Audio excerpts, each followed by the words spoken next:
Hey there, welcome to Craft Central Designs and part one of my gingerbread tabletop decor series. Oh my, this gingerbread girl turned out simply adorable. I will demonstrate how to take a plain wood gingerbread cutout from Hobby Lobby from ordinary to extraordinary by simply adding an abundance of detail with paint, ribbons, fabric, trims, and buttons. This gingerbread could be placed on a tabletop, on the floor by the Christmas tree, on a mantle, or by eliminating the wood stand, it could be placed on a large wreath, a swag, or used as wall decor or a door hanger. With a multitude of possibilities and lots of fun, this gingerbread was oh so enjoyable and satisfying to create. The boy gingerbread is coming up next video in part 2 of this series, so I hope you will stay tuned for that upcoming tutorial. Welcome to all to my channel today. If you are not currently a subscriber, I hope you will consider becoming one. And as well, give this video a thumbs up if you enjoy, and share my channel out with your friends and relatives and acquaintances and co-workers. And as always, leave me your comments. I love receiving them. Okay, let's get busy creating this adorable gingerbread girl cutout.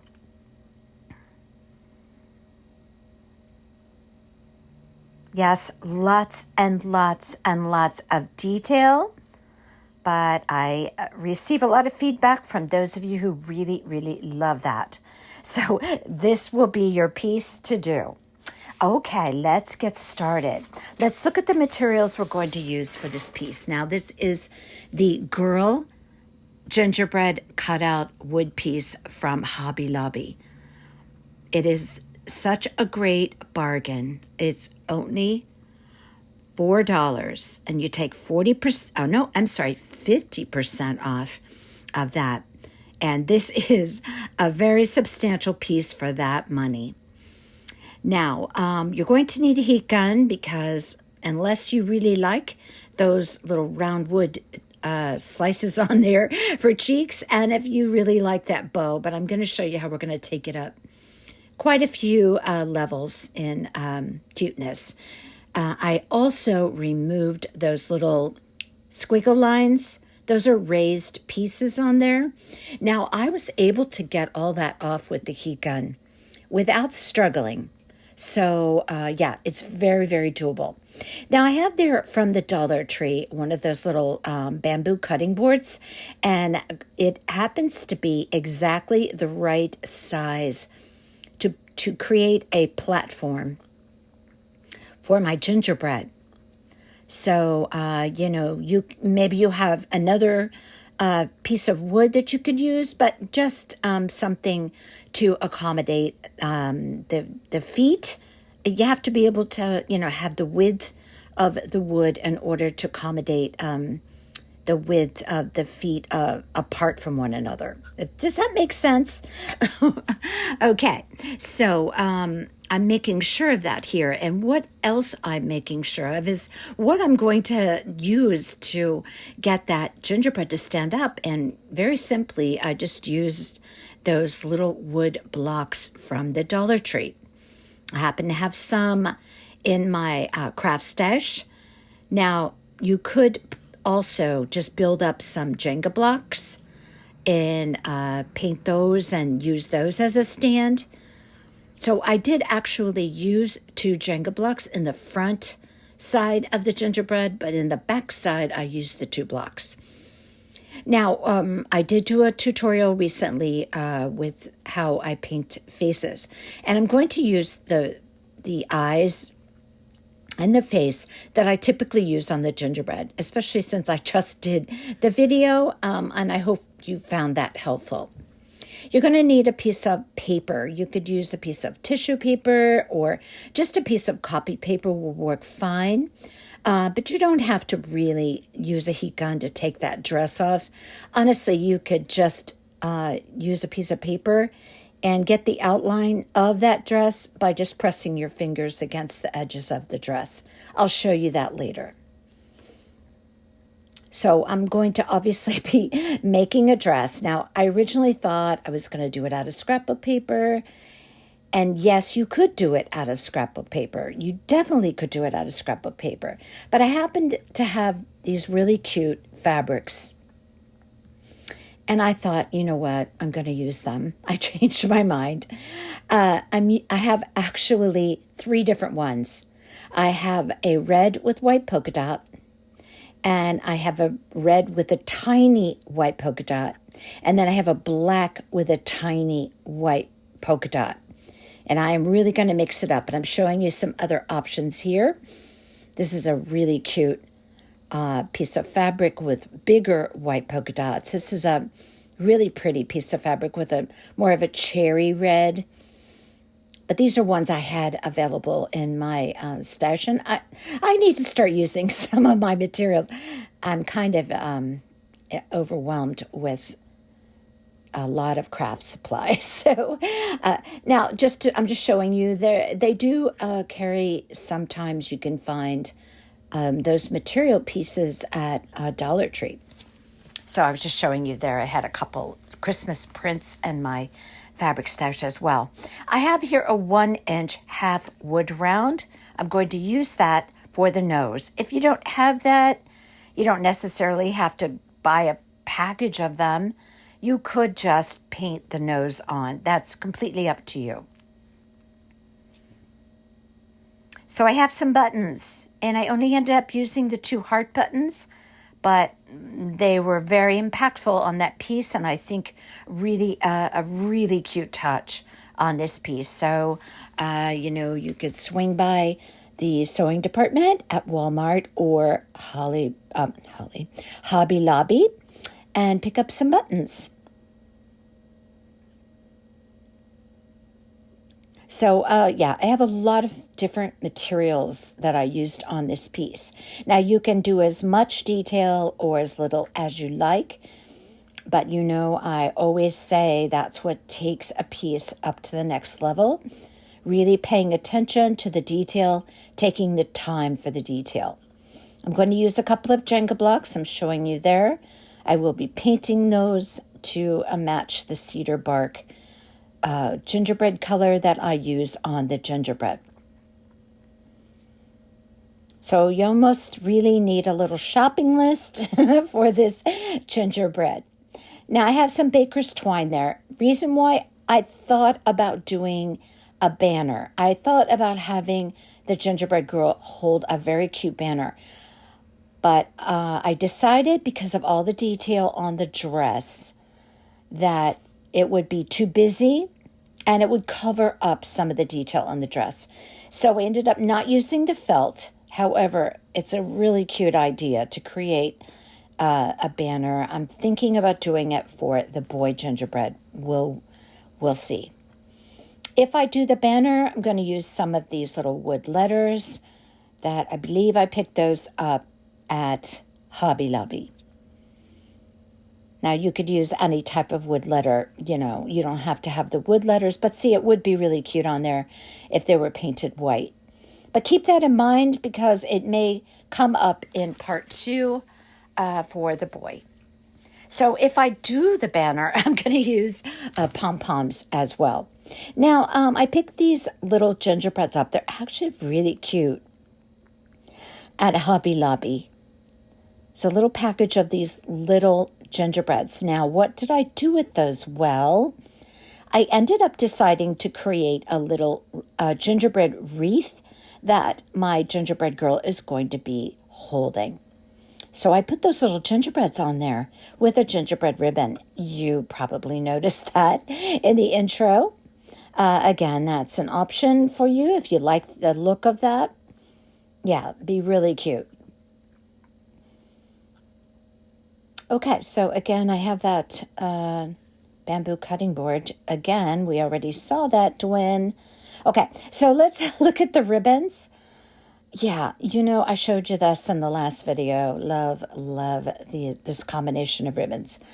I thought I was going to use it, but I think I'm going to use it on another piece. Now, I am going to use that in part of my mixed ribbon bow that's going to go at the base on the left, on the platform, at the foot of my gingerbread girl. So I am going to be using gingerbread ribbons. I actually used another gingerbread ribbon that I'd showed you in the previous video with a red background. So I used 2 gingerbread ribbons together. Yes, that looked really cute. A mixed ribbon bow. And as I said, that's going to go on the platform. All right, so I like to use a paint scraper with my heat gun. Now, firstly, I need to take off this burlap hanger, and there's 2 staples on each side. I want to get everything off of this piece so that I can start with my clean palette, so to speak. So I'm just digging out those staples, using my needle nose pliers to pull them out. And if there's any like jagged little edges left from that, I just use my zip sander to smooth that out. I also have a little tag there at the bottom. Now I do paint and put a minimal amount of decoration on the back. So primarily the front is going to get all of the embellishments. So I'm just going to take my heat gun. I'm going to take off those circular cheeks there, the hair bow, and the squiggle lines on the arms and the legs. And like I said, this came off pretty easily. I was surprised because sometimes things that you buy at Hobby Lobby are not as easy to pry off with a heat gun as they are from the Dollar Tree materials, but I was surprised. This was pretty easy. So yeah, I just spent a few minutes getting that off. I don't want to force it and end up ripping the wood of my piece. So I took my time with that, making certain that I wasn't tearing up, my wood surface. That one came up super easy. So that little face there, the mouth and the eyes, I did have to cover up the face with paint about 4 times to cover that up.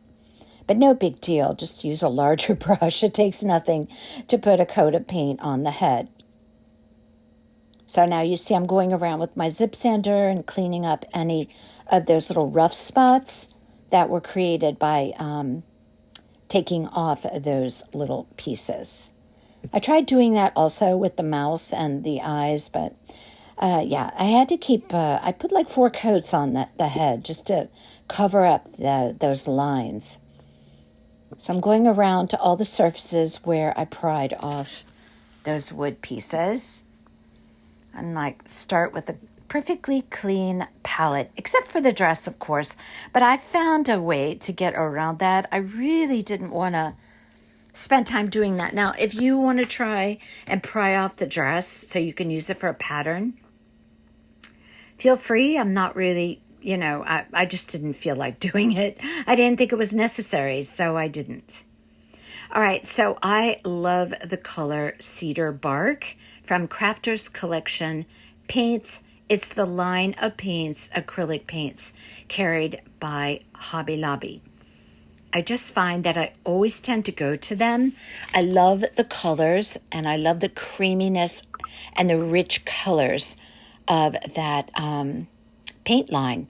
Use whatever you like, but use a pretty shade of gingerbread.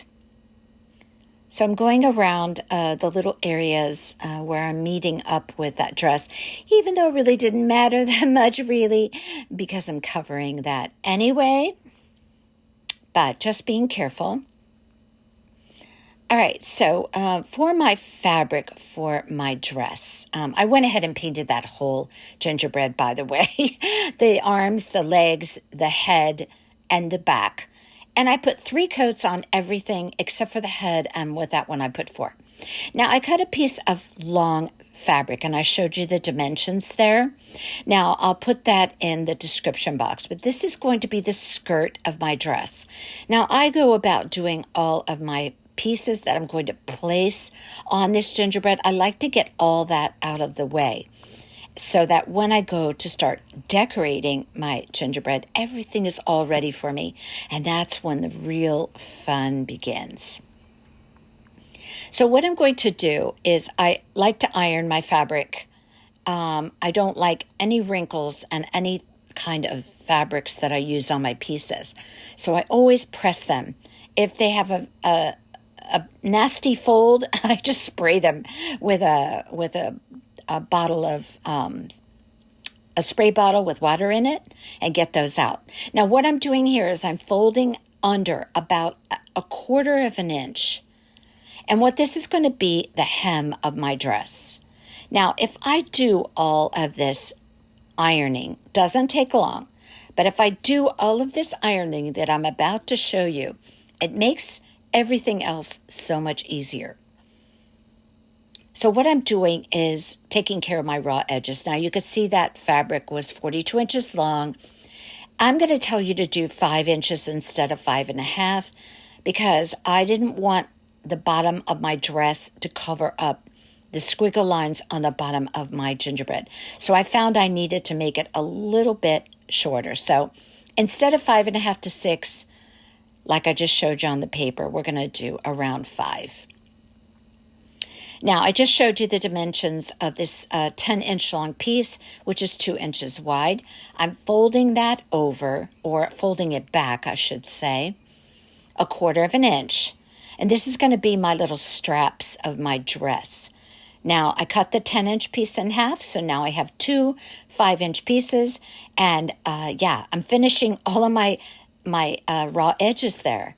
And by doing that, I don't have to, I won't have any raw edges. Everything will be totally finished on my piece. So therefore, it's going to look so much better than having any kind of fraying edges. So as you can see, I am taking my paper and I am pressing my fingers against the edge of the line of that dress. Let me tell you, this works perfectly because all you have to do then is look at your lines that you pressed. And I do spend a minute or two doing this. See how I can see that? I just pressed out, if you will. You see that? The top of my dress. Now, this is going to be a different fabric. This is going to be a black fabric with tiny white polka dots. So what I'm doing here is just cutting that out. That's the exact size of the top of my dress. But when I go to cut it out, I'm just going to add on about a quarter of an inch. This is very easy to do. And then I'm going to fold that under and iron it as well. And that's going to finish off the sides and the neckline of the top of my dress. This is super easy to do. This is not complicated. Just follow along. Just like I tell you to do this, and you will have no problem. Because this is a long tutorial, and I made sure, because I had so much interest in the gingerbreads, that I wanted to be sure that you could actually recreate this piece. So I'm spending the time to really explain it to you and to show you how I did this. All right, I'm going to make the top of my dress this. You can't really see it, but it has tiny white polka dots. I used 3 different fabrics for this dress, and I always say it, mix it up. It's what makes everything look fantastic. Visual interest, all that. Did you see me spraying there? I don't want any wrinkles in my fabric. Now, I learned this in sewing class when I was in middle school from my home economics teacher, Miss Tyree. I still remember her because she inspired me to begin to be creative. I started that creativity by sewing, and it just evolved from there throughout my life. And Mrs. Tyree, she was a short little, cute little teacher. I remember her. She was an older woman. She was just so adorable. And she inspired me, so I remember her very well. I've told that story before, but I'm telling it again. Now I'm pinning that to my fabric. Now, for the bottom edge of that top of that dress, that's going to be hidden underneath the skirt of the dress, so I don't really need to add a 1/4 inch onto that. But look how I'm adding on a 1/4 of an inch here to this whole top piece. Now this, I'm just going to fold it under and iron it down. And this, in actuality, is going to finish off the sides and the neckline of that part of my dress. That way I don't have to glue it down. I don't have to sew it, of course.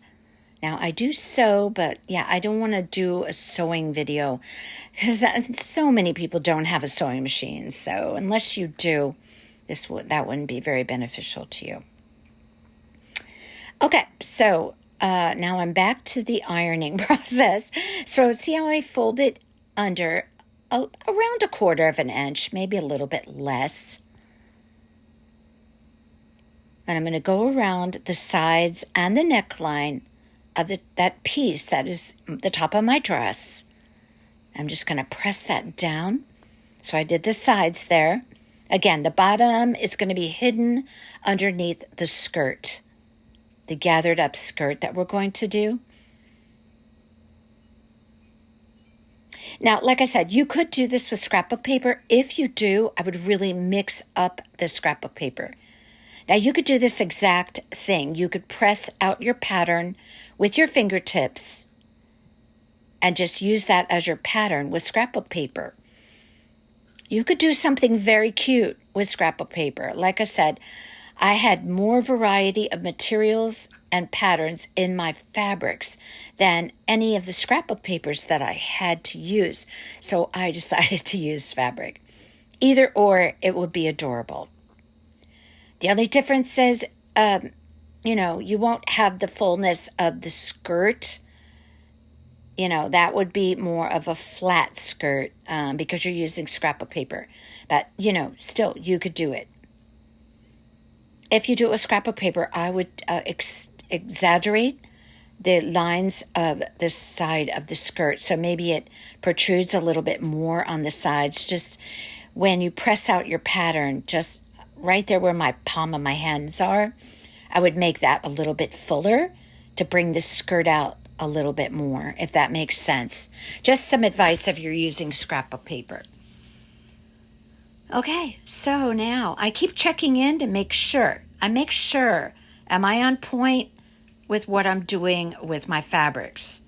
Am I covering up the wood part of that wood dress? So it's not going to do me any good if I don't have the fabric the right width to start gluing until I have my fabric completely correct. So now I'm doing the back side, and yes, I do want to put something on the back side. That skirt is going to be wrapping around the back, so that takes care of the bottom. But for the top, I'm going to also put a piece of that black fabric on the back. So I'm going to press that out and make 2 pieces for the back. One for the front, one for the back. I'm sorry, two pieces of that black fabric. One for the front, one for the back. What I'm doing now is I'm pressed out the edges of my little collar there. And I think that's super cute. So I'm going to keep it. So I pressed out the majority of what I could on the collar. Now I'm improvising and adding my little collar lines just by checking in with what's underneath, those lines underneath. And I'm using a pencil. I found the center point, and you can see what I'm doing here. Checking in with the lines underneath, trying to duplicate that. And I've done so. So I just made myself a pattern. You had to do a little improvising there with the design, but that's not hard to do. It's actually like 2 half circles, basically. Okay, so now I'm going to use this fabric for that.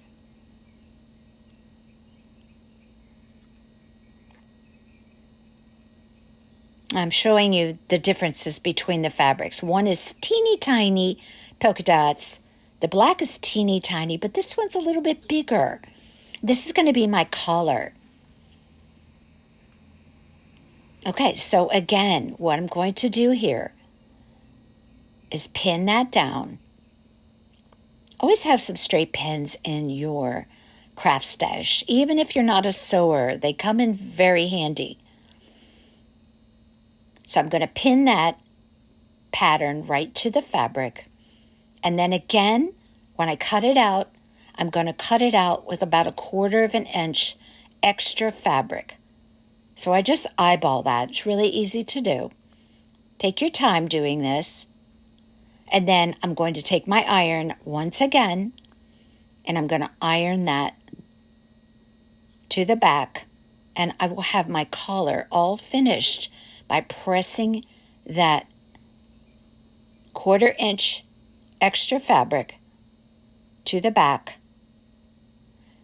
And by the way, this part does not have to be perfect, because I'll tell you why. I'm going to be putting a very narrow rickrack along the edge of the collar. If you didn't notice it in the intro, yes, I did that.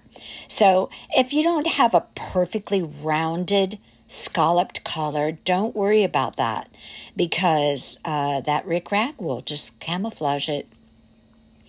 So here I am now, just taking my iron. Now, by the way, I always have steam. I'm using a steam in my iron. It's not a dry iron. And so therefore, you don't see me using my Cricut mini heat press for this. I want to use an actual real iron with steam. And this helps the process. So you can see I'm turning that under, going around. Take your time on this. I'm just going around that little scalloped collar there. I think this collar was super cute, and so I left it. So I thought it added a cute touch to this dress.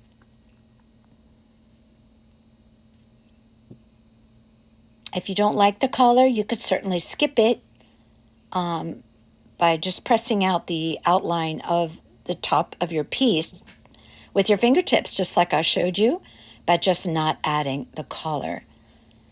And I think little touches like this are what make a difference. And I ended up putting a very cute red heart button right in the midline of that piece.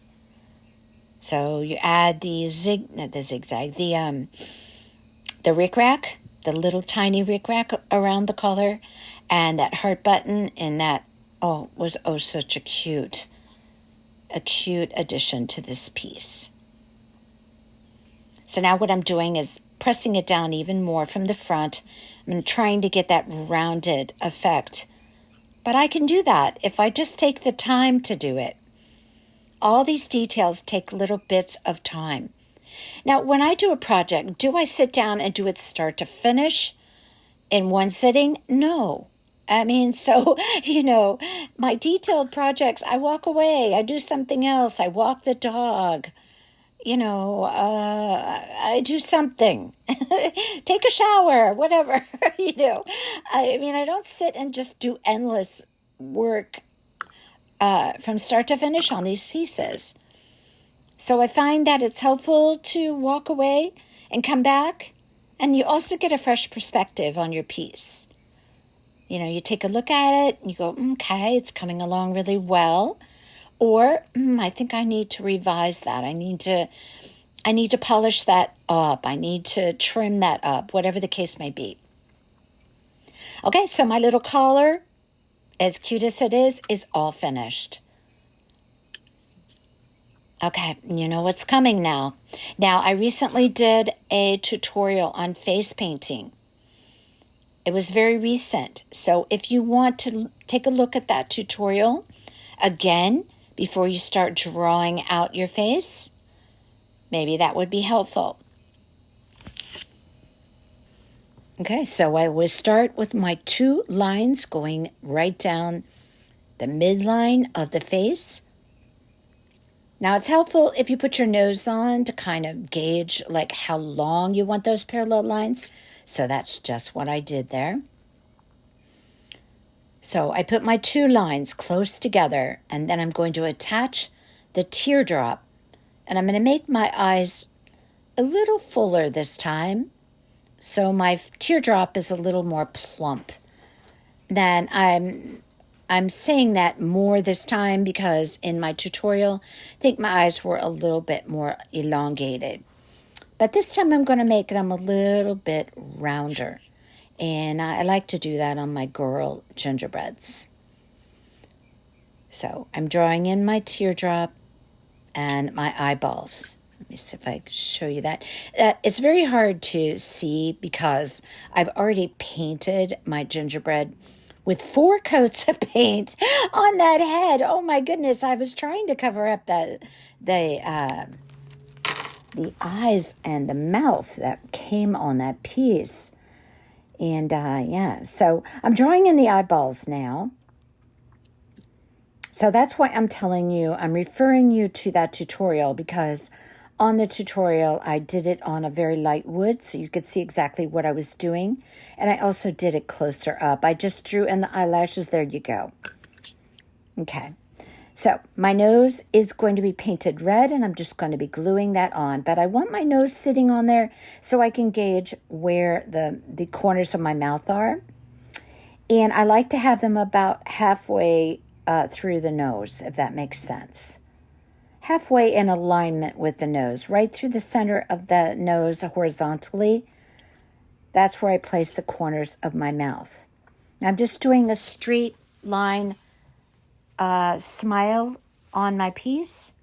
Then I'm going to add a little bit of a fullness right at the bottom of the mouth to make it look like the gingerbread has a little bit of an open mouth while smiling. I'm drawing on my hearts now, which I typically draw on any of my gingerbread pieces. Now, once you get your primary lines on, then you can add fullness to anything with your paint, but you need to have that basic outline. You certainly would not want to start painting without this. At least I wouldn't. That could be a recipe for disaster. Okay, so I'm going to draw on my squiggle lines now. And I'm going to draw them on the arms and the legs. And these as well. Of course, they're going to be thicker than a pencil line. But I'm drawing them on regardless because I want that guide for when I start painting.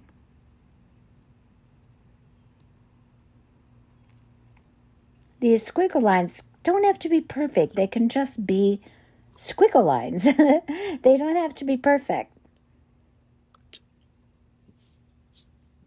And of course, I painted the back. I painted the entire back. And I did 3 coats on that. So I'm going to take a little piece of painter's tape and put my little wood half round. I believe it's a 1-inch wood half round. And I'm going to use my red paint. And I'm going to paint that up. And I believe I did 3 coats on that. Now later on, you're going to see me put a little bit of a whitewash over the nose, which is typical of what I do with any of my gingerbread ornaments or whatever the case may be, whatever gingerbread I'm creating at the time. Now I'm going to take my fine point paintbrush. I get my paintbrushes at Hobby Lobby every other week. They're 40% off. I always have a fine tip paintbrush, at least a few of them, in my paintbrush stash. These are really essential for doing fine lines, outlining. I'll be outlining those little hearts in black, and you certainly can't do that with a paint pen. You have to have a fine point paintbrush. Okay, so guess what we're going to do now? If you follow my channel, this is not the first time you've seen me gather fabric. So I cut a piece of thread, folded it, I need it doubled up. And I want to say that length of that thread should be around maybe 22 to 24 inches long. You can't have a short thread because you have to gather all the way through the length of that 42 inches of fabric. So if you get halfway and you run out of thread, it's not going to work. That thread has to be long enough to wrap all the way around the gingerbread. So that's why I'm telling you, start with a nice long thread. You're going to knot that a few times at the bottom. If you don't knot it, your thread is just going to pull through your fabric. Now, the one thing I'll tell you about gathering, it's so easy to do, but if you get into a hurry and you start pulling your thread while you're going along with your stitches too fast, you're going to end up with knots. Do it slowly, you will do just fine. So what I do is I weave my needle in and out of my fabric. I do about 3 stitches at a time, and I pull my thread through my fabric. Now, this is sped up. I do it even slower than that. I'd rather take my time with this part. It saves me a lot of headache with running out of thread by not having the proper amount of thread. And if you have that long thread, that's why you have to take your time, because you don't want that thread to knot. If it knots, you have to basically start over, and you don't want that. So I'm using the raw edge of that fabric. That isn't the side of the fabric that I folded under. The side that I folded under is on the other side, and that is the hem of the skirt. So I do a few stitches, I pull it and gather it. I do a few more stitches, I slowly pull my thread, and that fabric is just gliding along that thread, and that's how your gathers occur. Even if you're not familiar with sewing and you've never gathered, this is really easy to do if you just follow my directions. Take your time, 2 to 3 stitches at a time. Don't get into a hurry and do a whole lot. Then slowly pull it through. That's how you avoid the knots. So I'm going to go down the entire length of this 42-inch long piece, which is the skirt for my gingerbread dress. Now for the hem, later you're going to see, we're going to use just some Aleene's Tacky Glue to tack down that hem. And I'm continuing on here. I'm on the raw edge again. I mentioned that. And I'd go about 1/4 of an inch in, and that's where I do my stitches. Pull it through, not that fast. Again, this is sped up. But because you have the knots on the edge of the fabric when you started, that's why you can gather it. Okay, now when you get to this point where you've gathered it all up, now you have to make sure that it's going to fit around your gingerbread. Now I wrapped mine around and I said, oops, I need to loosen up my gathers a little bit. So that's why you have that extra amount of thread. Now, I haven't done anything with the end quite yet because I have to size my skirt to my piece. So what I'm doing here is just loosening up my gathers. I had them pretty tight, but I didn't need them quite so tight because I need to size that skirt to fit around my piece. So again, here I am sizing it up, turning it over on the back. Does it meet up in the center? Not quite. Okay, so I have to loosen up a little bit more. So you see I have all that extra thread there that I can just spread out my gathers on. I try and make them even as well. Just kind of even out my gathers. That's why you see me pressing all along the skirt just evening things out, but yet creating more length to the area of my skirt. Now, I think this time I had it. Yeah, okay. So now it meets up in the back, so we're good. I gave it a thumbs up.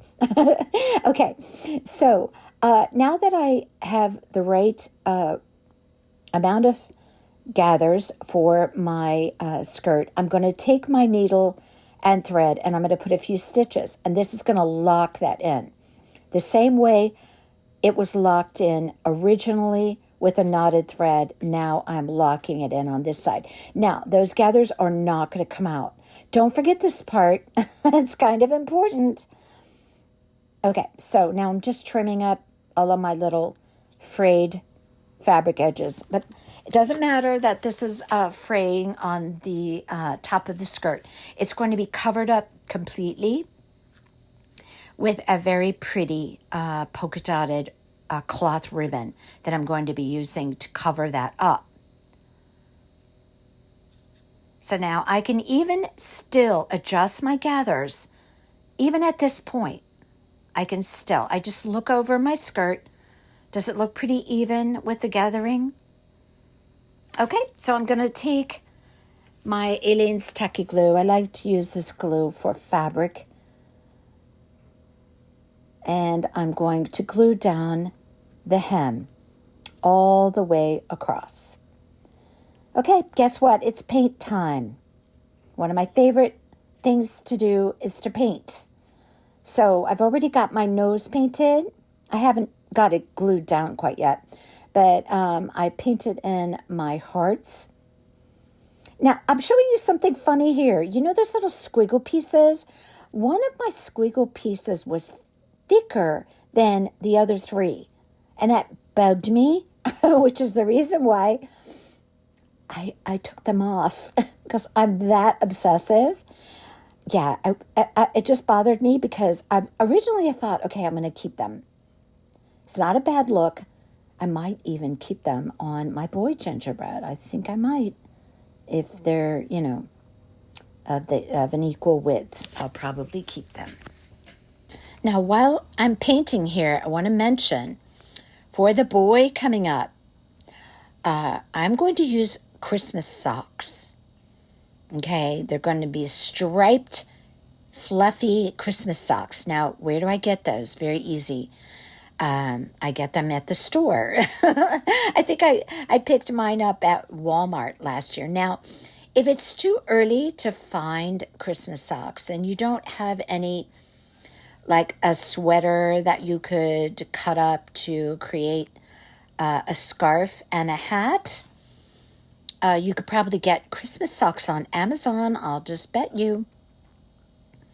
But I am going to be using one Christmas sock for the scarf and one Christmas socks for a stocking hat for my boy gingerbread.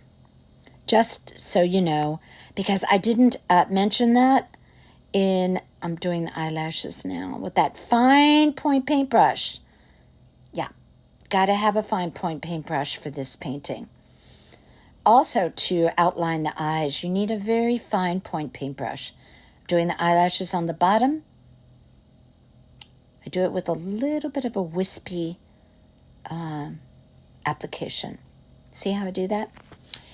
Okay, so the boy gingerbread coming up. I'm doing it with socks. So whatever you could come up with that would suffice for the scarf and the hat. I'm just telling you, socks work really, really well.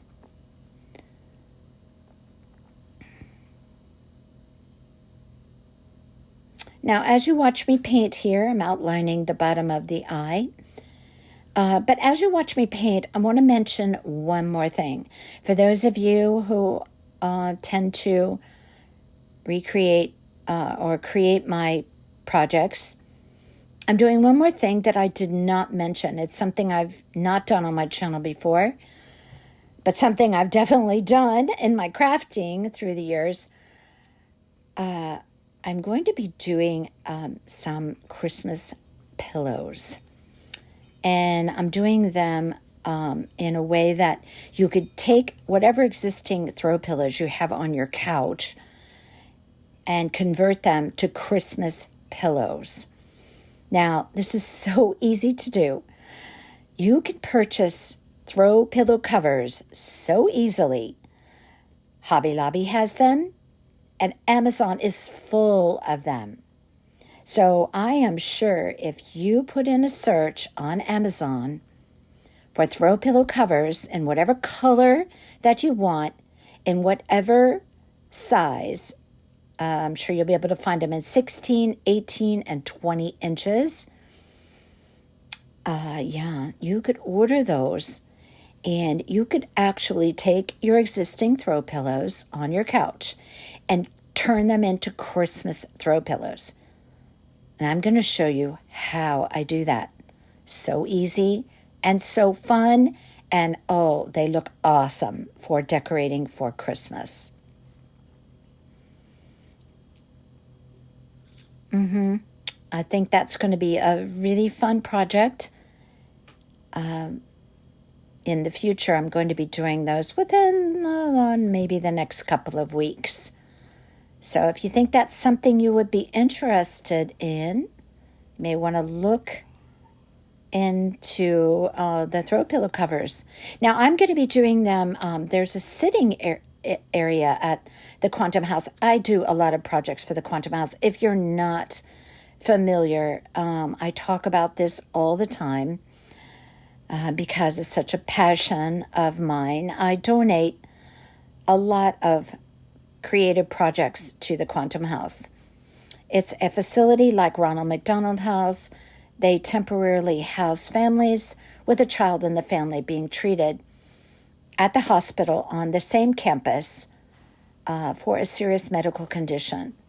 Now, they have sitting rooms. It's a beautiful facility.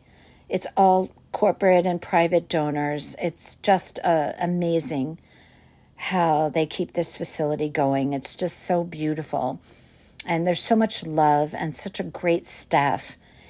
But they have a sitting room in the facility. It's kind of a private sitting room for families to congregate. And they have a couch in that sitting room. And it has 4 throw pillows on the couch. So I said, oh boy, that is a great opportunity to do some Christmas throw pillow covers. I'm going to be doing a big faux evergreen wreath for over the couch. I'll be featuring that on my channel. And I'm also going to be doing a centerpiece for the table in front of the couch. Lots of projects coming up. And these are things that most everyone could use in their home. So I'm going to share all that as I go along with you. As you watch me paint, which you've already watched me paint in the previous video, but it never hurts to watch it again. I just put the eyebrows on. Now, any mistakes that you make, don't worry about that. It's easy. Say, for example, you don't like your eyelashes you just created. No problem. Wait until they dry completely. And then take your fine point paintbrush and your original cedar bark, if you use that color for the gingerbread, and correct your mistakes with the fine point paintbrush. Very easy. If you don't like anything that you do, if you didn't like the hearts that you painted on and they weren't quite right, you can fix all that. Don't panic over simple things. Everything can be corrected. Most everything. Okay, so obviously in my own world here, painting, because now I have nothing that you need to see in the frame. But yeah, you have to forgive me for that. Sometimes I get lost in the process. So I will be back. Okay, here I am again. Okay, so I do obsess quite a bit with my painting. I go back over things, I straighten out lines, I, improve something here and there. So yeah, I think it's important to get the painting correct. Okay, because that's the features of the face, which is so important for your piece. Okay, now I believe I'm going to be doing the eyeballs next. And I'm going to be using Crafters Collection white acrylic paint. Now, again, it's been mentioned to me about using paint pens. I would never use paint pens on the features of the face. For me, it has to be tiny lines to begin with. Maybe I could thicken them with a paint pen, like say, for example, these squiggle lines. But no, I have to go with my acrylic and my fine point paintbrush. So now I'm going over all of my squiggle lines. Now I do go over these and just get the basic line of them down. Then when I go back over them, which I do because I like for my white squiggle lines to be very white, and I don't want that gingerbread color coming through on my lines. So I do go over these, if need be, 3 times, but not always is that necessary, but a minimum of 2 times.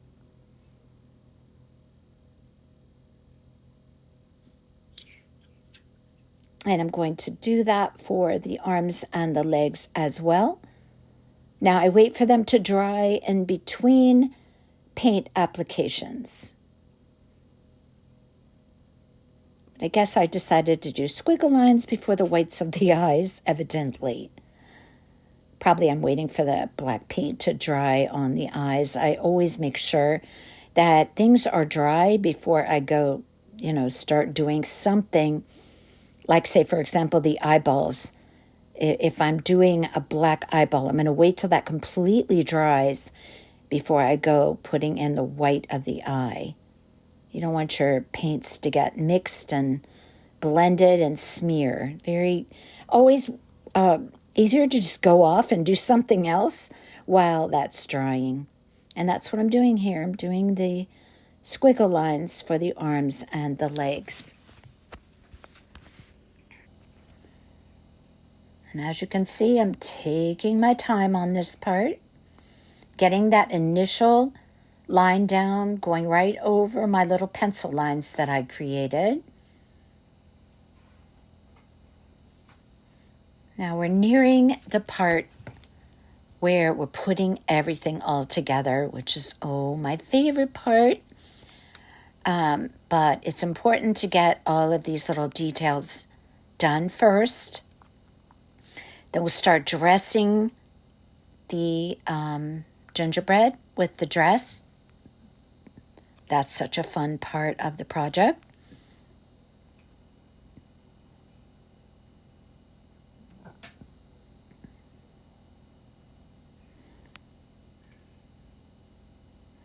Now, as I mentioned earlier, I thought about doing a banner across. I was going to have her holding a banner that said Mary, Merry. But I ended up feeling like it was going to be too busy with all of the detail on the dress. Now, I originally thought about doing a wreath, having her holding a wreath. And then I was going to do the banner. Then I went back to the idea of her holding the wreath. And I think that's super cute. So I used some of those. They're like pipe cleaners, but they're like the Christmas green. And you can create a wreath out of those very easily because they're wired just like a pipe cleaner. So I'll show you how I do that later. And I dress them up with little gingerbreads. Of course, we have to do a gingerbread theme for our gingerbread girl. Of course, she's going to have a gingerbread wreath. So I'm continuing along. Now, I do thicken up my lines as I go along, but even more so, I'll thicken them up when I go back over them. Now, I do add little dots in between all of my squiggle lines. On previous projects, you've seen me do that, where I add like a triangular series of dots in threes, but this time I'm just doing one dot. There we go, just like that. In between, in like all the curves. So I'm going about adding those now. I do that on the head as well as both arms and legs. So that's becoming a part of my second application of paint. Now I have that all done. Look how cute that is. Okay, so you know what's coming, cheeks. Okay, so I use a kind of a bristle brush because I want to be able to kind of just put my cheeks on with a short bristly brush, and I'm going to do it with a circular motion, and that's what I'm doing here. So I just kind of see how I use a circular motion. So I take my paint, put it on my brush, then I use a paper towel and I just rub it and rub it and rub it until I have almost all the paint off of the brush. And that's when I go in and do my cheeks, just like that. Now, what happens if you get too heavy-handed on that part? Very simple. Wait till it dries. Take a clean bristle brush. Put a little bit of your original paint on there and just kind of dab it over the area where you got too heavy-handed. And it's problem solved. It's very easy to do.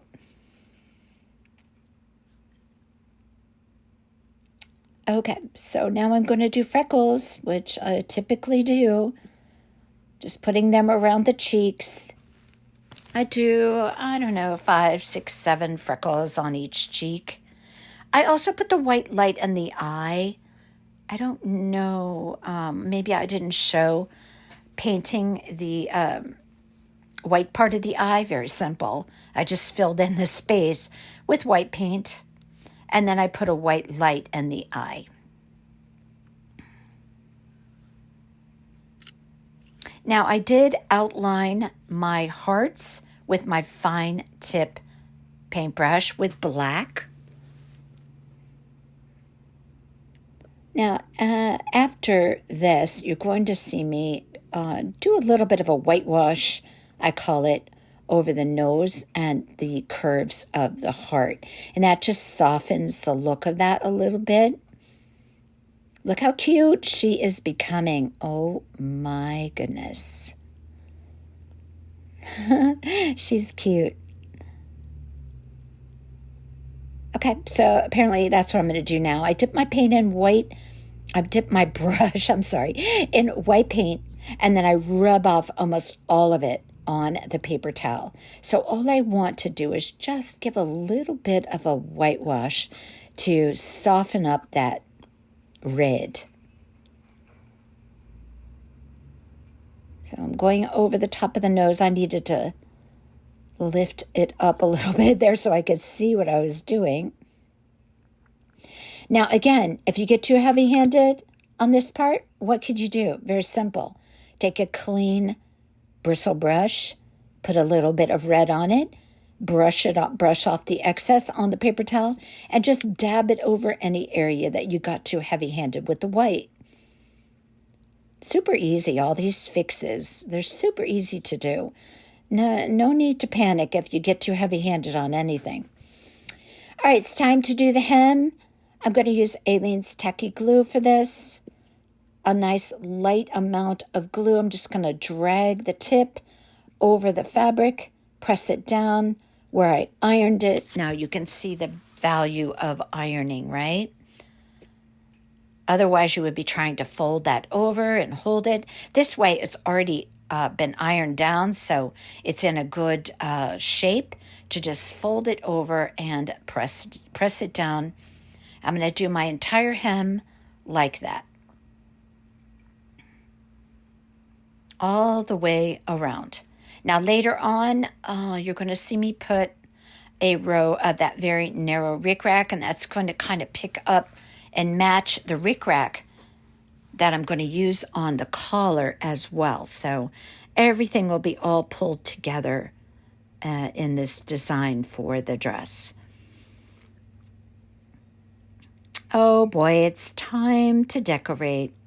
So first things first, I'm going to put the upper part of the dress.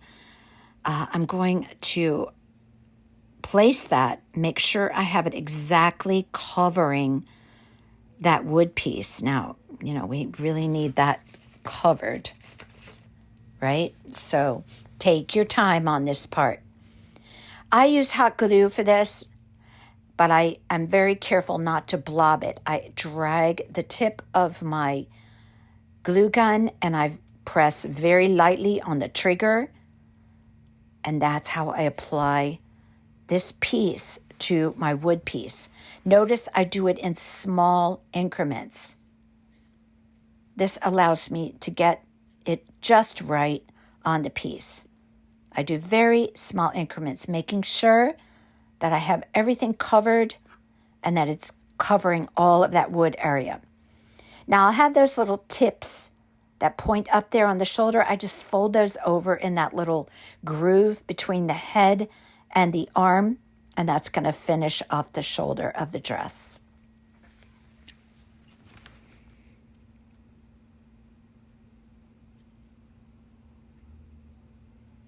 Little increments at a time. See how I do that?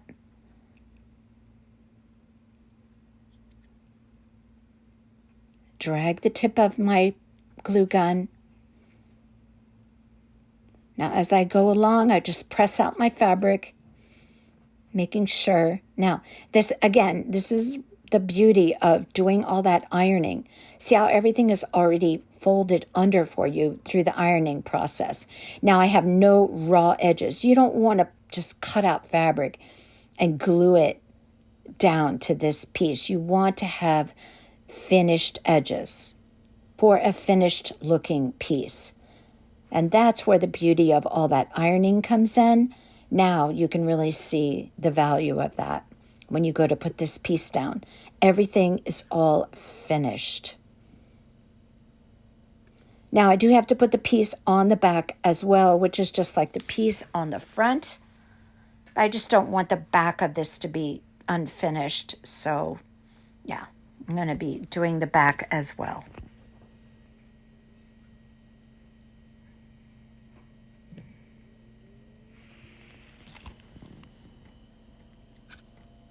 Now, if you want to finish the arms and the legs in the back, you could do that.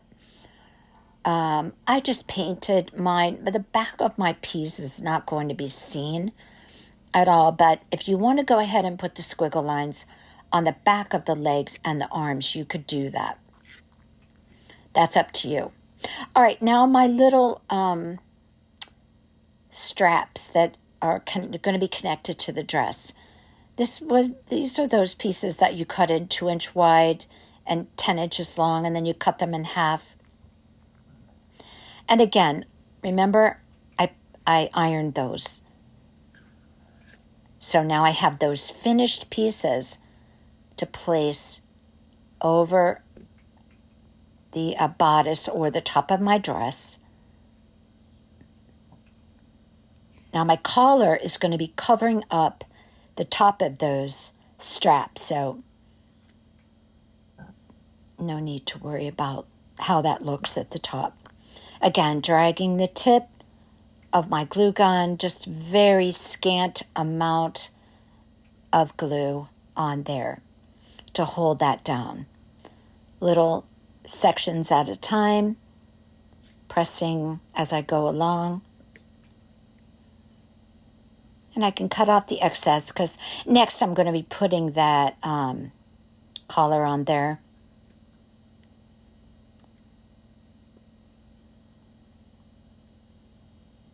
And also the skirt.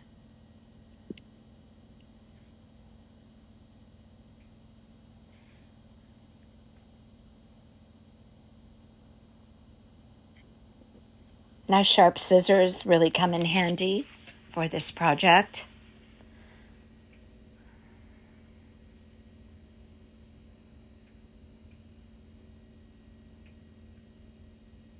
Okay, not sure what I'm doing here.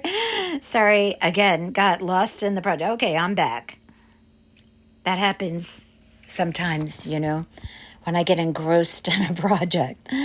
But for the most part, I think we're in frame here, so we're still doing good. Okay, so I have my straps on. Oh, look how cute that is. Now I want to be sure I get that centered, because you see that the two scallops right there in the center. I want to have that right down the center of the gingerbread. So I have to get that placed properly.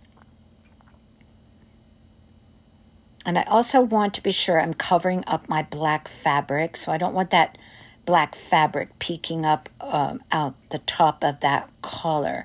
So as you can see, I'm obsessing here, making sure that I have everything that was folded under placed well down on my piece. And now I'm going to begin the gluing process. And again, just the same. I use a very scant amount of hot glue, gluing small sections at a time.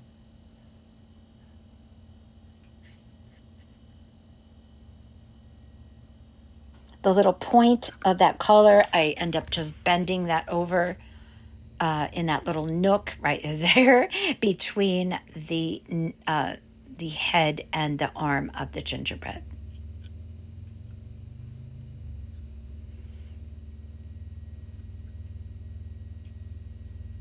And what I'm doing here is exactly what I just said. See how I folded it down? I put a little dab of glue there, and I folded that down so it wouldn't be poking up there. And it finishes that up a little bit right there. Okay, now I'm going about the little scalloped area.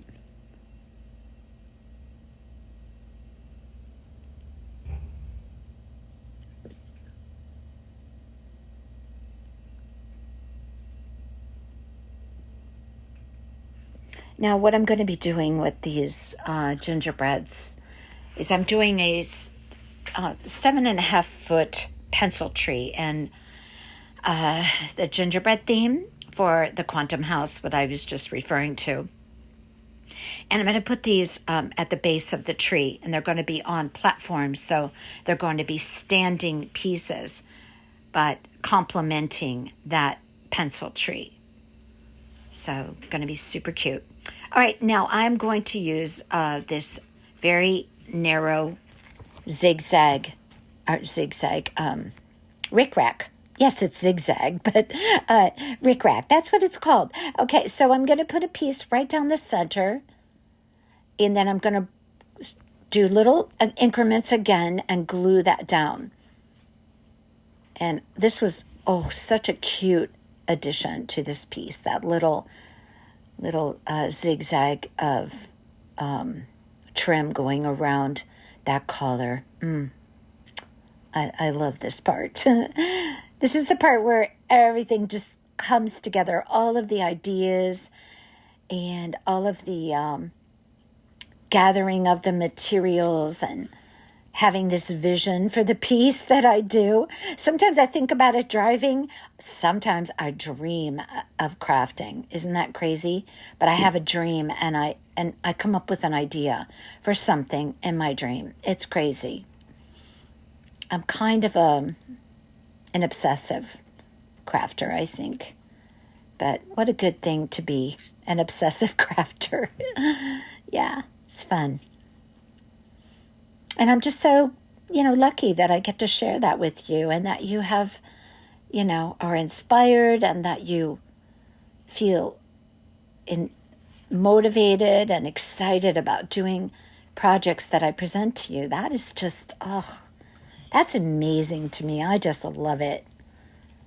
So happy I became involved in this YouTube journey, and that I have you all with me to be enthusiastic as well. So, yeah, it's wonderful. My channel is still really in the growing stages. I just do my own thing. I do it as I like to do it. I realize not everyone is into all this detail. So, so be it. So my channel may not grow that quickly. Also, I hope my channel grows more so when I retire to part-time. I'm an ultrasound technologist and I'm still working full-time. So, yeah, a YouTube channel takes time with all the editing and the bells and whistles and frills and all that. So, anyway, going off on a little tangent here about my channel, but just a little background information. All right, so I want to match my rickrack on the bottom of my dress to the rickrack on my collar. Now, first I started putting it along the bottom edge, and I said, oh, you know what? That's not what I wanted to do. So you're going to see me pull this off because I said, no. Okay, so then I pulled off my hot glue there, and I wanted it to be about a 1/4 inch in on the edge, from the edge. So that's what I'm going to put that on. And I'm going to put it on with hot glue. Thank goodness for hot glue, because it gives you that immediate hold. And it makes projects like this so much easier to accomplish. So you see, I put it about a 1/4 inch in. And I'm going to put that all around the bottom edge of my skirt. And that's going to add a really, really nice element to this piece.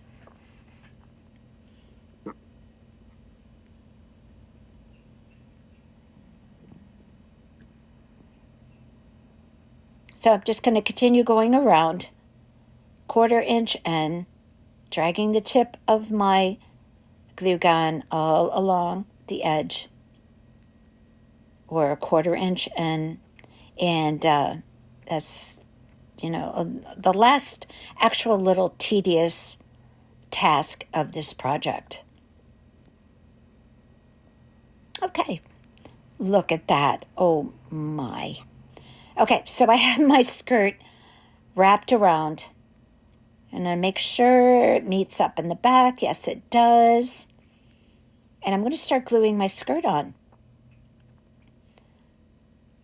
Now I'm going to start gluing this on. I want to make sure it's straight across and not kind of dipping down. I want that skirt straight across. And I definitely want to be able to see my squiggle lines. But before I start gluing, I have to glue on the back of the dress to my piece. Now, I don't have that wood piece on there, so it's a little bit easier on here on the back side. But remember, I did iron down all the edges. And so this part's a little bit easier because I don't have to match it to the wood. So once I get that on, then I can start gluing on my skirt.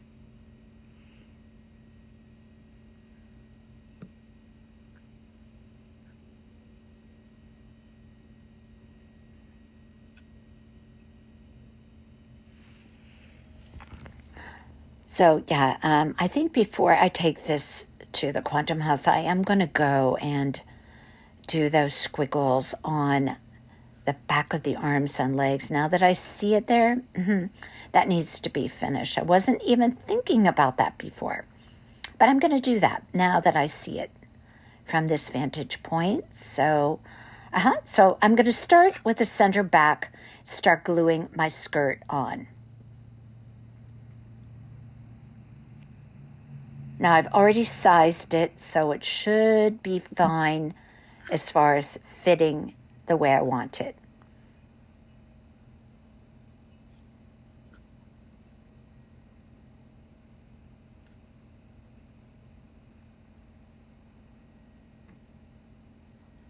Using my glue gun, pressing it down as I go, small increments. Just popping my glue in there underneath the gathers.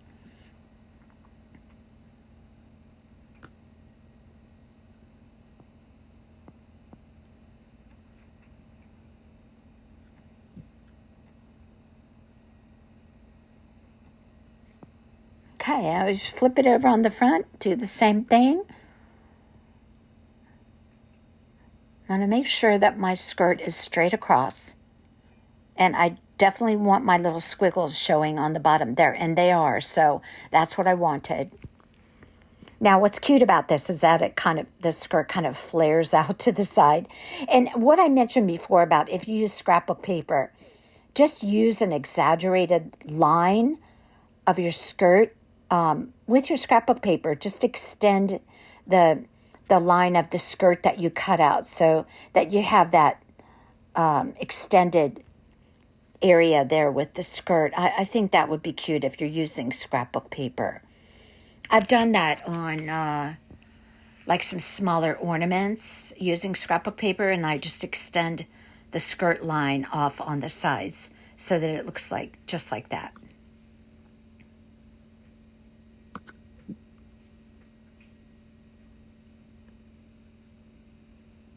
Okay, now I'm going to use a ribbon that I got at Walmart across the top of that skirt.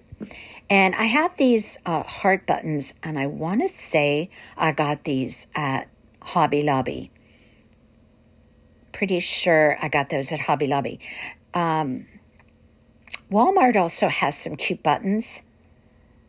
Unfortunately, we don't have Joann's anymore, but I used to do a lot of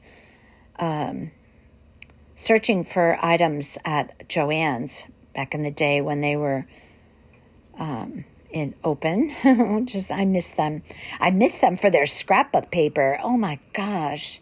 They had the best scrapbook paper in the world at Joann's. But when they were getting ready to go out, I went there and I stocked up. I bought a big pile of it. But now I'm starting to use it up. And yeah, I actually used a piece of it for the platform for this piece. You'll see it here in a bed. It's black with white polka dots, but oh my goodness. Do I miss Joann's? Does anybody else miss Joann's? Because I really do. Okay, so this brand of ribbon, it's a really cute red with white polka dots. I got that at Walmart. I love Walmart ribbons. I'm always able to find like really cute ribbons that I don't see anywhere else. For the bow of the front of my dress, I'm going to use my little bow maker. You could just, create one by hand if you, if you don't have my bow maker. Probably you don't, because who does? Because I might be the only one who has it. But my son created this piece for me. I designed it. And I just had him insert some dowels into a wood piece. And I measured out a bunch of different widths. And it's so great because I just wrap my ribbon around the dowels and tie it. And I have this perfect little bow with everything facing the right direction. And that's another whole tutorial altogether. So, but I'm using mine, but you could create one however you like to create bows. So I have to put my ribbon on first, and I cut a piece that would wrap all the way around. And of course, the ribbon is going to meet up in the back. So I folded it in half, found the exact center, and that's where I'm going to start placing my ribbon right there in the center of my gingerbread.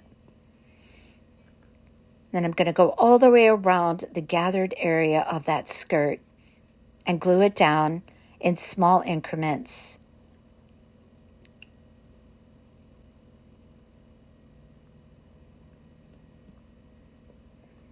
Starting right in the center.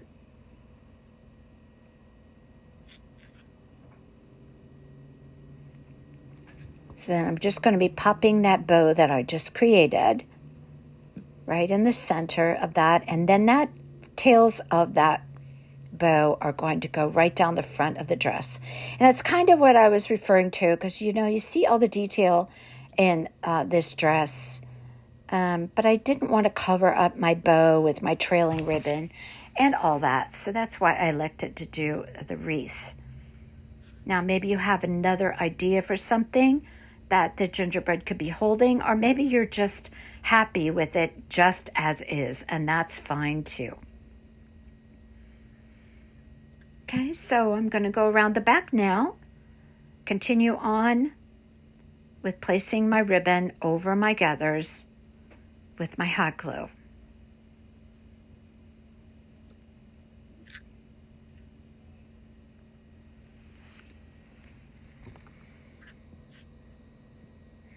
Okay, almost done with that. And I decided to tack that together in the back there so it wouldn't separate. Now later on, I think I did. I put a little heart button back there. I put one of those little wood heart buttons, but I ended up changing it to a black round button.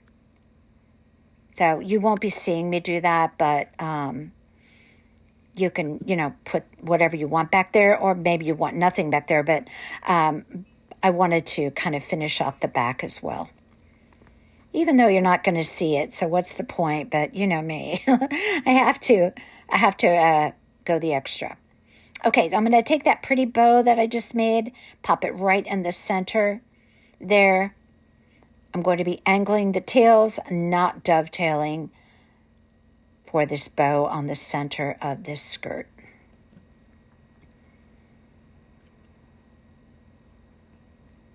I'm going to puff up my loops a little bit, and I'm going to position them just like I like them. And then I'll put a little dab of glue so they will maintain that shape. Just like that. If you puff them up a little bit and then you put a little glue under there, they'll stay like that. So they don't have to be flattened out. They look cuter when they're puffed up. All just little touches, I know, might sound, overboard. I don't know. But they all make a difference, at least to me. So now I have that cute little bow that's in just the shape that I wanted it, with my loops all standing up. And then I'm going to cut the tails with an angle. Still making sure everything's just so with the bow.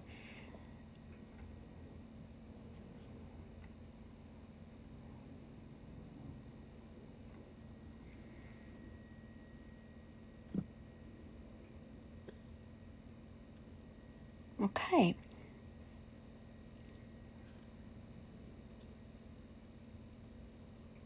Now I always use sharp scissors for this part. But you can see I do an angle cut, and I like that tails of that bow just coming down the front of the dress. Very cute. Okay, so now I'm going to glue on my buttons, and I'm going to put one right at the center line of the collar, and then I'm going to put one right in the middle over that black fabric, and I think that looks really great right there. That looks really good right there. Okay.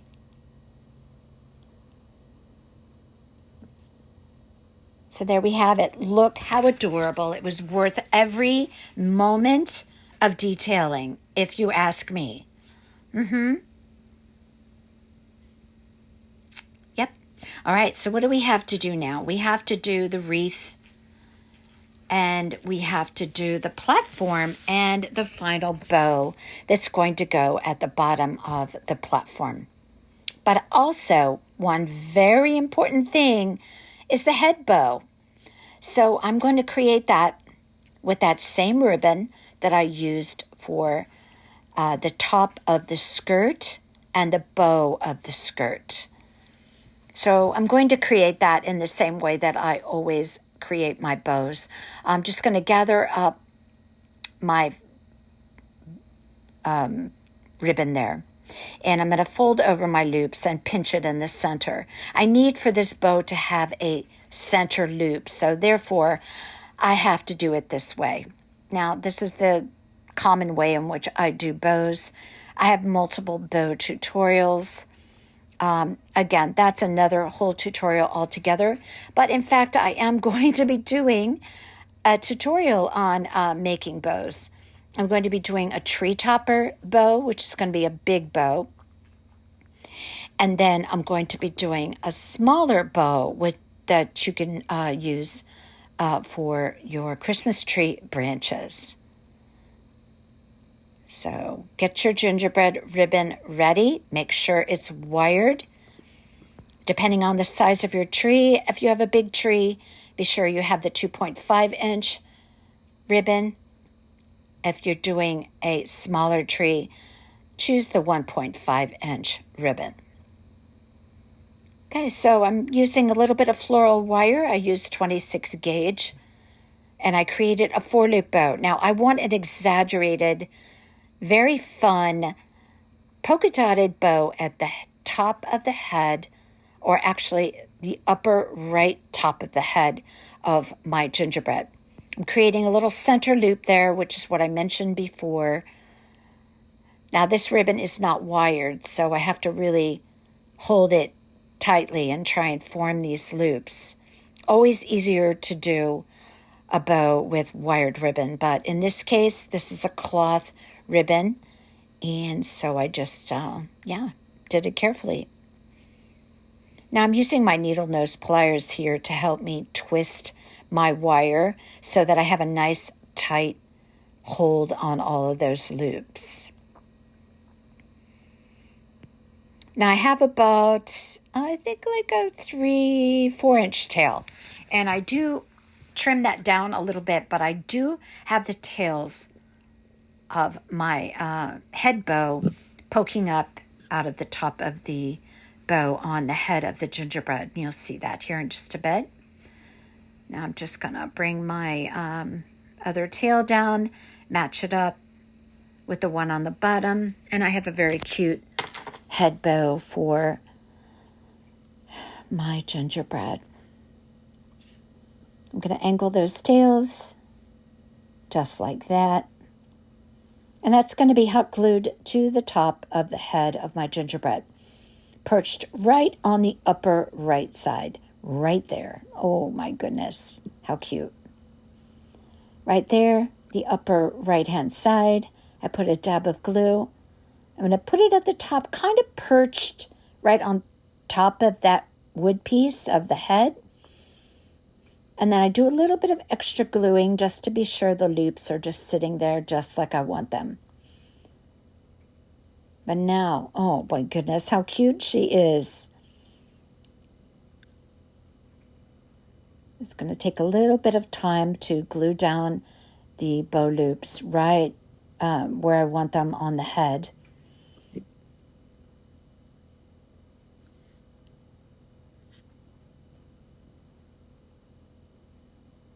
I think I cut the tails of that bow down to about around 2 inches.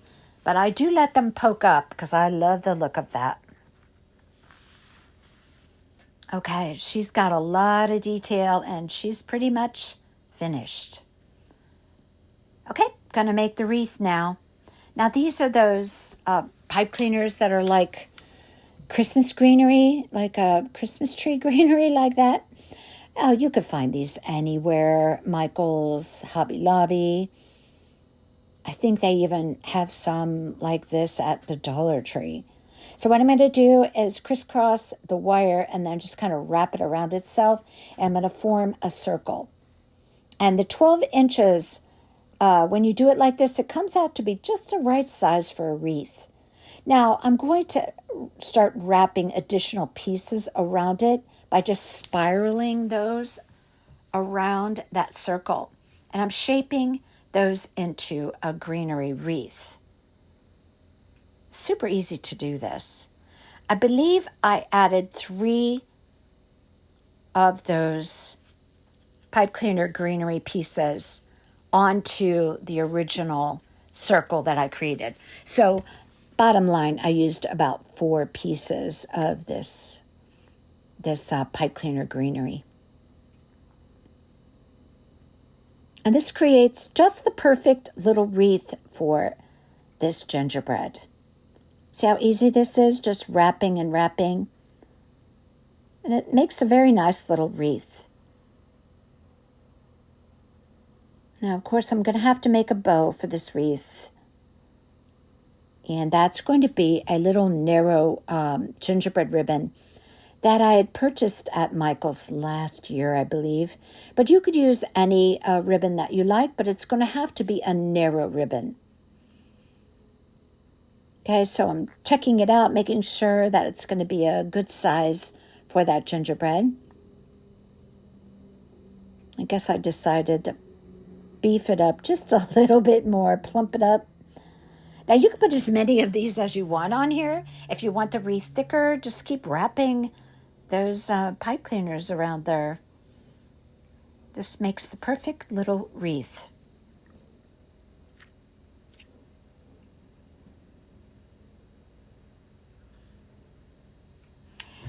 Okay, so for the bow, I'm going to create that bow in the very same way that I just created the head bow for the top of the head, because I do need a center for that bow so it can go on this wreath. Now I'm going to put the little bow at 6 o'clock on my little wreath here, and I'm going to glue some little gingerbreads to that. And there's that little gingerbread ribbon. I'm going to leave a little bit of a tail to trail down from the bow. I'm going to use my 26 gauge wire ribbon. And there's my little gingerbreads that I got from Hobby Lobby. Now they have a sticky back, but I'm not going to trust that. I'm going to go ahead and glue those down as well. And now you're going to see me do that same bow. Again, check out bow tutorials on my channel. So you too can learn to do these. I actually have quite a number of bow tutorials. If you look through my playlist, you'll be able to find that I have all kinds. I have one tutorial that covers like all the bows, the figure 8 bows, the dowel, the bows that I do on the dowel wood bow maker, all those. So check that out. Also, you may want to go back in my playlist and look at ornaments and wreaths that I did last Christmas or in Christmas and July of this year. I did a gingerbread wreath last year that is so pretty, actually. I just gave that to the Quantum House. But I think I'm going to do another one, so I will be doing another gingerbread wreath. But the one that I did last year, it's just so pretty. So check that out if you want to do a gingerbread wreath before I get to that tutorial, which is going to come up in a few weeks. I have a lot of ornaments that I'm going to be doing, not just gingerbread. I'm going to be doing some traditional ornaments as well. Some Santa Claus and reindeers and Christmas bears and all kinds of fun ornaments. Because I'm also doing a 7.5-foot pencil tree with those ornaments as well. So if you like a traditional tree with just all kinds of ornaments, you might want to check out future tutorials that I'm going to be doing, including those. Okay, so while I was talking away there, I just created that little bow that's going to go on the wreath, and I'm just going to hot glue that on.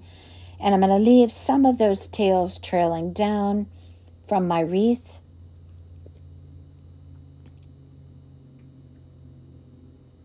And it's going to go right there at 6 o'clock. And then I'm going to just take some hot glue and glue that right to the arm or the hand or whatever it is of that gingerbread. Okay, so now I'm going to put my gingerbreads on, and I kind of tilt them in different directions. I put one at the top and one on each side. A little bit of glue to hold them on there. And it was as easy as that to create a very cute little extra embellishment for my gingerbread girl.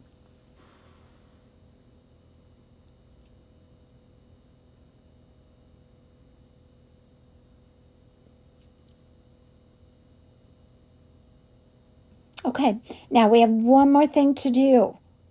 My gingerbreads have to stand up. Unless you're making this for a wreath or swag. Oh, there's those wood heart buttons. And I put that on the back. I love them because they match the gingerbread color. You could use this if you want to. But I wanted something for that closure line of that ribbon to camouflage that. So I put one of those little wood heart buttons on the back, which looks very cute. See how it totally matches? But I also had the idea to use a black button. So either or would work just fine. So what I need to do, what I started to say, is I need to create a platform because mine's going to be standing. Now, you could use this on a tabletop or you could put it on the floor by the tree or on a fireplace mantle, a counter, a shelf, anything. All right, I'm going to use scrapbook paper and cover mine. Now, what I showed you there was I had a gingerbread themed scrapbook paper, but I didn't feel that the gingerbread color coordinated well enough with the color that I used on my gingerbread, which was the cedar bark, the Crafters collection. So I decided to go with the next best thing, which I'm glad that I did. I had a black scrapbook paper, the Joann's scrapbook paper. They believe they also have black with white polka dots at Hobby Lobby. I'm going to trace around my little bamboo cutting board, cut that out, and I'm going to Mod Podge that right to the top of my cutting board. But you could use a glue stick, I believe. I don't really use glue sticks, but you could use a glue stick. And so what I'm going to be doing is Mod Podging that to the top. Now, for the sides, I don't know where I went here, but I know I'm coming right back. I think I'm looking for beads. Yes, I was. I need some little feet for this piece. So I remembered that I had these red beads. And how perfect are they? Just to bring it up off of the surface a little bit. And also just bringing more of that red and black combo into this piece and really pulling it all together with those polka dots. Isn't that scrapbook paper absolutely perfect for this? Okay, so I am going to be using those red beads for feet for this piece, but I'm going to take some black acrylic and a small paintbrush, and I'm just going to paint the sides of that bamboo cutting board. So after I put my scrapbook paper on there, I don't want to see the sides of that cutting board. I want it to be black. So I'm going to take a paintbrush and go ahead and go around that and paint that. It was so easy and quick and such a great addition to this platform. I don't need to do the top or even the bottom. No one's ever going to see the bottom of this. So as you can see, just using a small paintbrush and just going around the edge of this piece. All right, now for the pieces that's going to hold up my gingerbread. I promise we're almost to the end here. I promise. Okay, I'm going to take those wood cubes that I got at the Dollar Tree. This is going to be a great support for my gingerbread. And I painted them as well as 2 Jenga blocks. I painted 3 sides of those, the cubes and the Jenga blocks.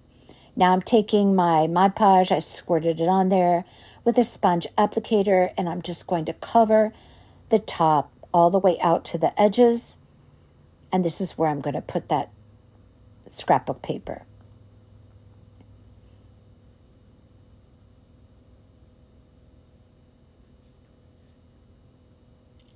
Place that right on there, and this with that painted edge, it's going to look so nice.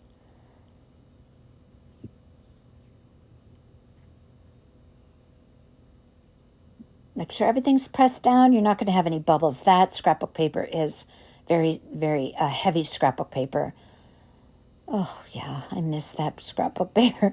Okay, on to the feet. Okay, I'm just going to take these red beads and use those for feet. I'm going to use Aleene's Tacky Glue, put them one on each corner, and I'm going to set those aside and let them dry. Now I have my platform all completed.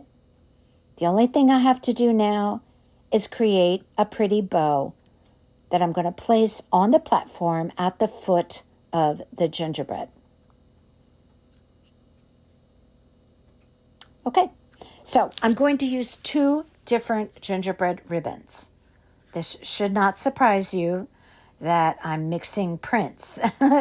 So I'm going to use the gingerbread theme ribbon with the red background for my base. This is a ribbon that I got. It's a 1.5-inch wired from craftcentraldesigns.com. Great source for ribbons. If you tend to like to recreate my projects, if you have not noticed, I did a short video with a preview of materials that I'm going to be using for upcoming videos. And this was one of the ribbons on that preview. So you might want to take a look at that to see where I purchase products and how I go about thinking that through. So I'm going to do a 6-loop bow, 3 loops on each side. And I'm just going to use my method that I always use to create bows, and I always use pipe cleaners that match my bow color or ribbon color. So I'm using a red pipe cleaner on the bottom, and I'm going to leave a little bit of tails because I'm not sure exactly, how long I want my tails. So I just leave that alone until I put it actually on the piece. Now I'm going to use my gingerbread ribbon, also from craftcentraldesigns.com, and I'm going to create another bow, but a little bit smaller. So my red bow I created with loops were about 9 inches, and these loops are about 8 inches. So I want them a little bit smaller, and I'm just going to create a 4-loop bow with this one, folding over my loops, twisting my ribbon, making sure that I have the correct side of my ribbon facing up. And of course, I'm going to use a white pipe cleaner on this one. And I'm going to twist that in the back. Now I'm going to do one more thing here because I need a center loop on this bow to finish my bow. My bows always have something in the center, either a loop or some type of embellishment. So I just folded my ribbon under, creating a single loop there, and I put a pipe cleaner in there, wrapped it right around that center loop, cut it off from the spool, and I'm going to just pop that tail that's on the top through that center loop and marry it up with the tail on the bottom. Now I'm going to cut off my excess pipe cleaner on the back because I don't want anything that's going to create bulk on the back of my bow, because I need a nice flush application of bow upon bow. Snip that off. I try and use my wire cutters as much as possible. Sometimes you'll see me grab my scissors when I'm desperate for something to cut with, but better off to save your scissors by having your wire cutters handy. Okay, so then I'm going to take a half of a pipe cleaner, wrap it around my bows, putting them together now, and then twisting that in the back, cutting off the excess, and then I'm just going to hot glue that right to the platform where my gingerbread is going to be standing.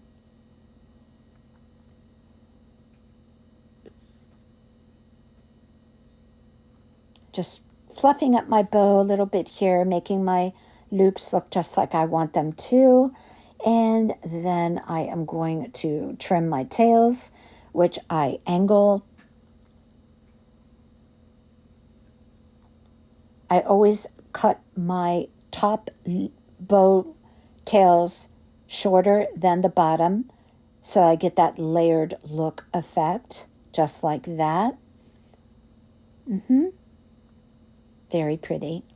Now, you could go with any kind of polka dot with this, too. I thought about doing a polka dot with one of the gingerbread ribbons, but honestly, it's just so many options, so many choices.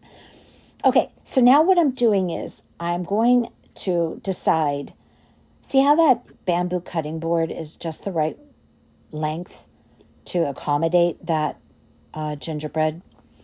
Okay, so what I want to do is make sure these are dry, by the way, and I'm going to be gluing those to the cutting board. And what I did there was I put my gingerbread on there to make sure exactly the placement of those. Now, those blocks are going to be directly behind the legs of the gingerbread, and that's going to hold this gingerbread up beautifully. So I'm going to use some Aleene's tacky glue, and on the side that I didn't paint, I'm going to put an ample amount of that tacky glue on there. And what's really great about that scrapbook paper is there's lines of polka dots, so it really makes it easy to make sure something is straight. But kind of important here to get that straight because otherwise your gingerbread will be sitting crooked on your platform. So I'm making sure I have those blocks directly behind the feet or the legs of the gingerbread.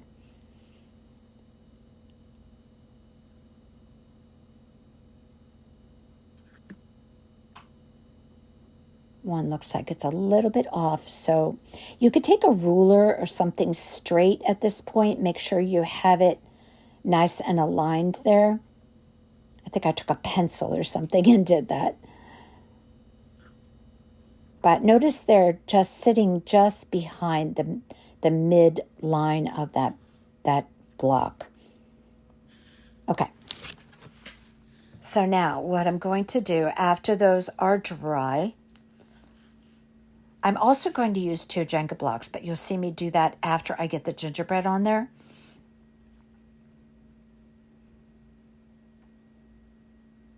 Okay, so now those blocks are dry. The tacky glue is set. Now I'm going to take my gingerbread and I'm going to determine exactly what parts of the legs are pressing up against those blocks, and I'm going to put glue there. If I can get it to come out, that is. Do you guys have that problem too? I don't know. I'm always fighting with my glue bottle and my nozzle. Okay, so I'm just going to squeeze out a good amount of tacky glue there, and this is going to hold that very nicely. I put a little dab also along the bottom of the feet of the gingerbread. I'm going to press it right up. Look how it stands immediately. This worked like a charm. Oh my goodness. Worked just great. Okay, so that probably would have been enough all by itself, but I decided to take an extra little measure, and those Jenga blocks that I painted, I'm going to put one in front of each of the feet of the gingerbread. And now I'm absolutely sure that's not going anywhere.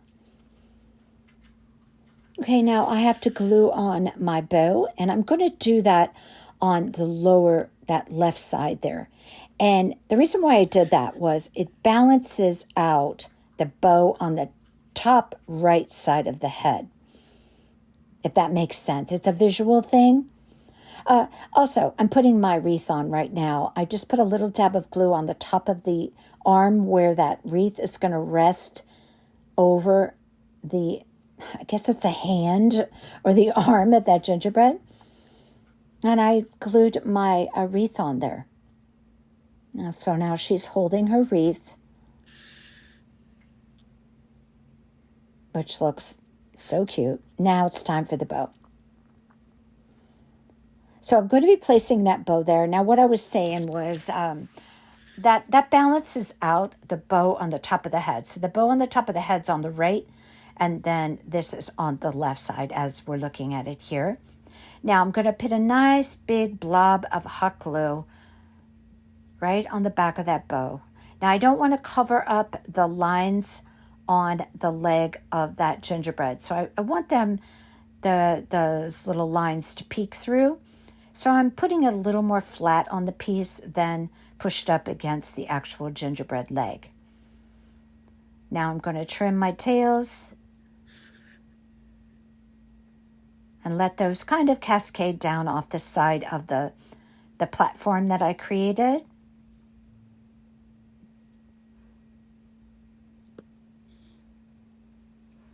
Give them a little bit of a curl there. And believe it or not, we are done with this piece.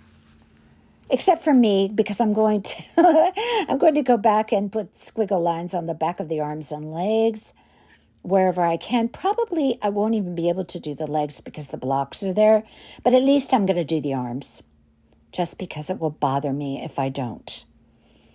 So now, last minute touches. I decided to trim that just a little bit shorter so it wouldn't be touching the bow that I put on the bottom. All right. What do you guys think of this? Tell me what you think. I love it. I think it's just totally adorable. And wait till you see the boy that we're going to do. Look at that bow on the head. Okay, so this is one last look. Remember, if you are not currently a subscriber, I hope you will become one. Set your notifications. I have so much Christmas coming up. I don't want you to miss any of it. Don't forget to give this video a thumbs up if you enjoyed this marathon video. Yes, give me a thumbs up. And always, I love receiving your comments. And I hope you love this one as much as I do. Okay, until next time, you all take care.